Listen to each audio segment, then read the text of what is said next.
You want to drag that bad luck back in here? That wheezing is ruining the vibe for Jessica's live stream.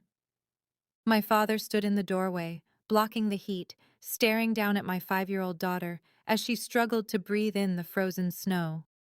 We're flushing this mistake down the toilet, he said, looking at us with open disgust. Get out before I call animal control. Then he slammed the door in my face.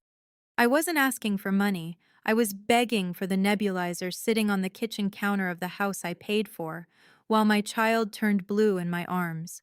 It was 11 at night, and the temperature had dropped to 10 below zero. The wind howled like something alive, shaking the windows. But I was on the wrong side of the door. I pounded on the wood until my knuckles split. Zoe was wrapped in a thin coat, her small chest rising and falling in sharp, terrifying gasps, each breath a thin whistle of a severe asthma attack. I wasn't asking for an apology. I was begging for shelter for one single night. The door cracked open an inch. Warm yellow light spilled onto the snow, touching Zoe's pale face. My father, Arthur, stood in the narrow gap. He didn't look worried. He looked revolted. He looked at my wheezing child like she was a stain on his evening. I searched his face for any trace of the father I thought I had. There was none. Only a man guarding his territory. The lock clicked. That sound was louder than the storm. I stopped knocking. I covered Zoe's ears, turned my back on the warmth, and walked into the freezing darkness. They weren't family. They were monsters. And I was done feeding them. We survived that night in a roadside motel that smelled like stale smoke and despair. I used an emergency credit card I had sworn never to touch, the plastic heavy with shame in my hand. Zoe fell asleep almost immediately on the sagging mattress, her breathing still uneven with the aftershock of the attack. I sat in a plastic chair by the window, watching snow bury my car, and let the memories come.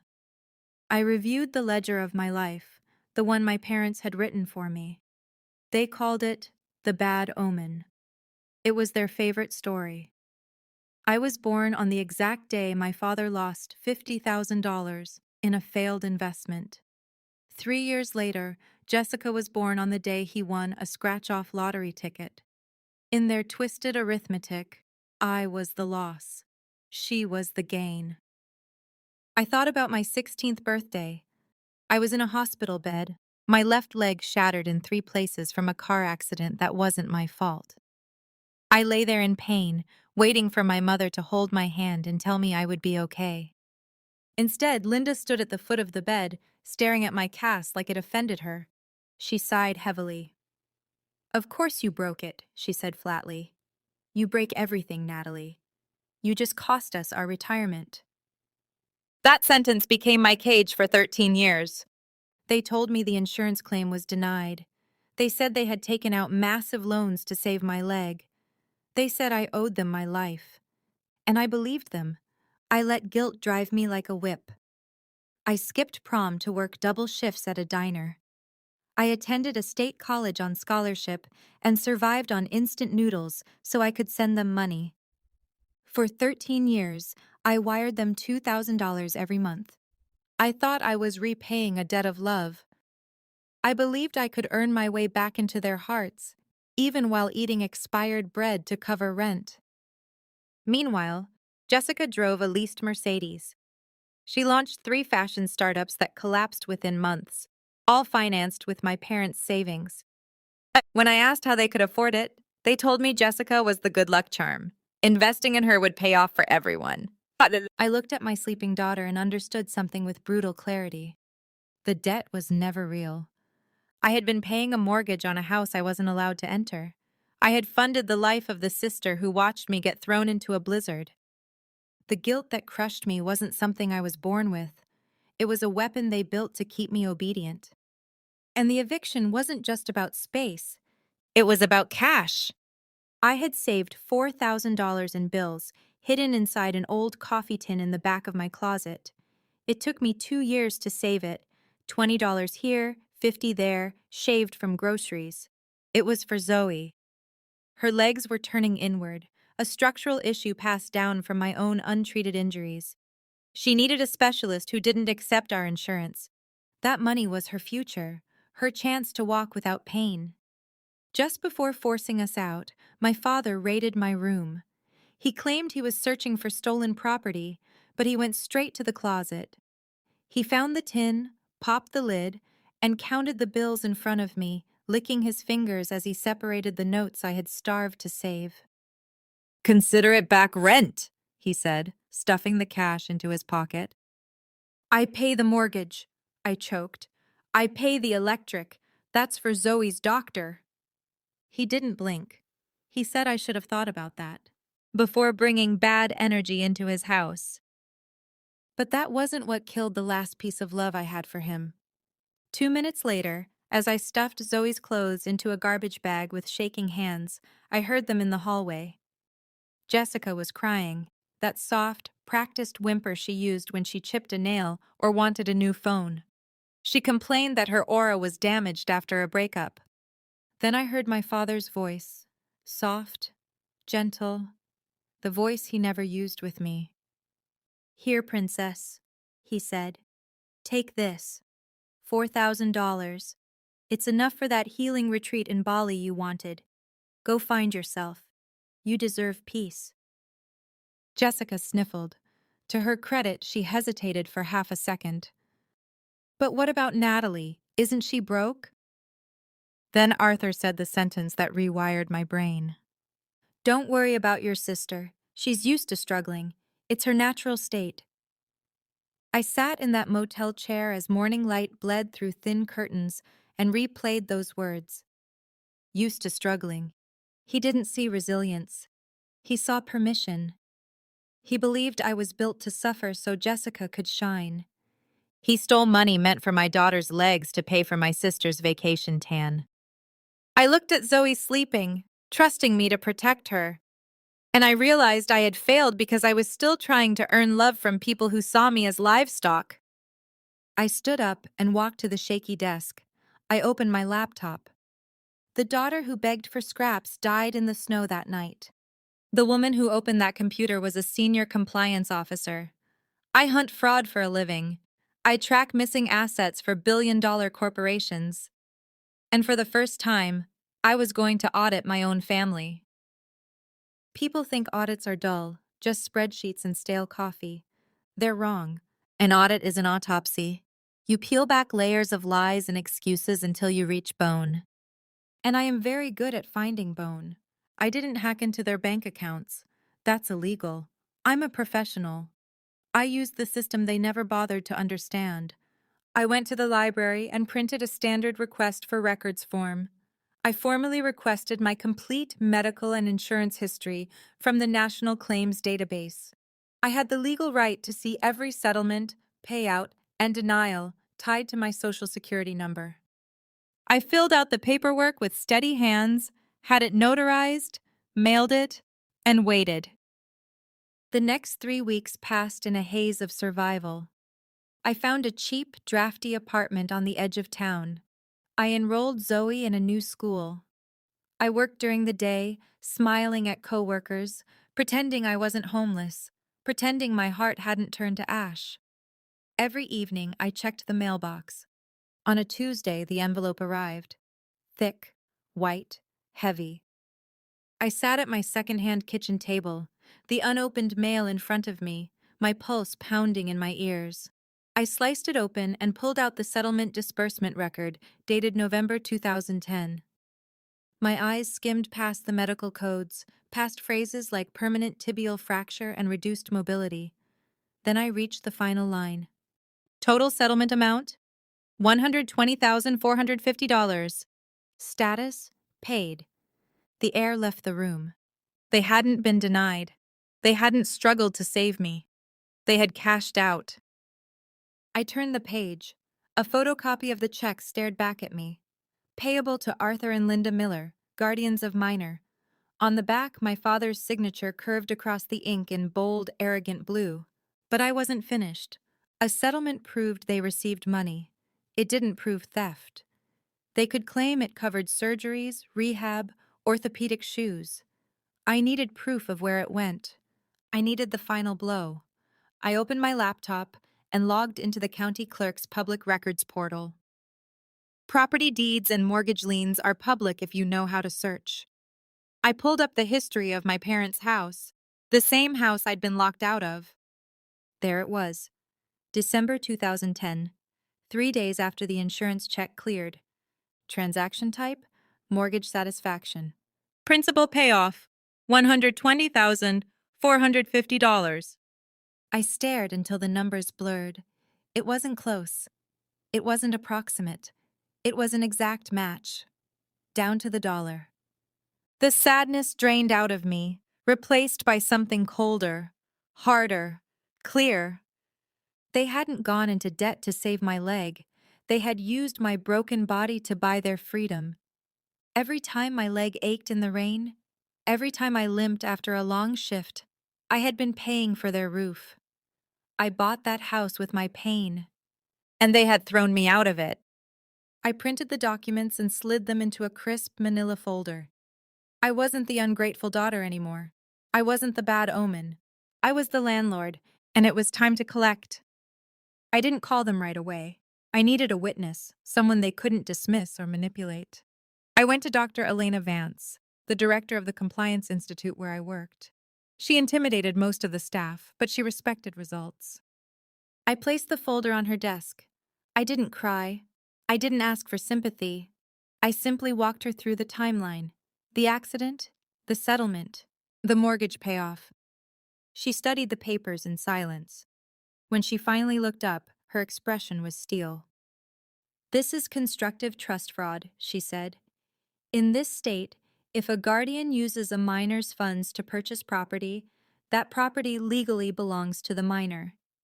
"I know," I replied. "I want it back. But I need them to admit it. I need a confession tying the money to the house."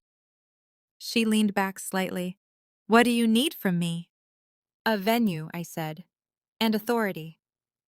3 days later, we set the trap. Clean, simple, powered by their greed. I called them sounding small, defeated, desperate. I told them I had reached rock bottom and was applying for a $300,000 victims assistance grant to cover Zoe's surgery. "There's a catch," I whispered. "The committee needs proof my original guardians were financially responsible. Proof the money won't be mishandled." My father's voice sharpened. "Why would we do that for you?" "Because if it's approved," I said carefully, "there's a retroactive fiduciary stewardship bonus. $50,000 paid directly to the guardians who managed the original estate." I heard him cover the phone. I heard him whisper to my mother. The bait worked instantly. Easy money, no effort. A chance to look noble. "Fine," Arthur said, forcing generosity into his tone. "One last time." "You'll need to meet at the Institute," I added. "The director has to witness the signatures." They agreed without hesitation. They didn't ask about Zoe. They didn't ask where I was living. They only asked what time to arrive for the check. They showed up exactly on time in their Sunday best. My father wore a suit a size too tight. My mother had on her church pearls. Jessica stood beside them, scanning the lobby as if she were pricing the furniture. Dr. Vance met us in a glass-walled conference room, calm and composed. "Please have a seat," she said. "We need to verify custodial history before releasing the fiduciary bonus." A thick check lay face down on the table. My father couldn't stop staring at it. He even smiled toward the corner camera. "We're happy to help," he said smoothly. "We always put our children first." I said nothing. I just watched them perform. "Did you receive the insurance settlement funds in 2010? Dr. Vance asked, pen poised. "And can you swear under penalty of perjury that those funds were used to secure household stability?" Arthur straightened proudly. "Absolutely. We managed every penny. We put it into the house so Natalie would always have a roof. We sacrificed to keep that home safe for her." Cold adrenaline slid down my spine. He had said it. On camera. "Excellent," Dr. Vance replied evenly. Then please sign this affidavit of asset tracing confirming the use of those funds so we can release the bonus. She slid the document across the table. Arthur didn't read it. He didn't read the language about constructive trust. He didn't read the definitions or the fine print. He saw only two words: fiduciary bonus, $50,000. He signed with a dramatic flourish and slid the paper to Linda. She signed as well, smiling at me as if I owed them thanks. Done, Arthur said, tapping the page. Now where's that check? I stood, lifted the affidavit, confirmed the signatures, and looked my father in the eye. Thank you, I said calmly. You just admitted, under oath and on camera, that you used my disability settlement to pay off your mortgage. Arthur frowned. So that's what you wanted? Dr. Vance removed her glasses, and any trace of warmth disappeared.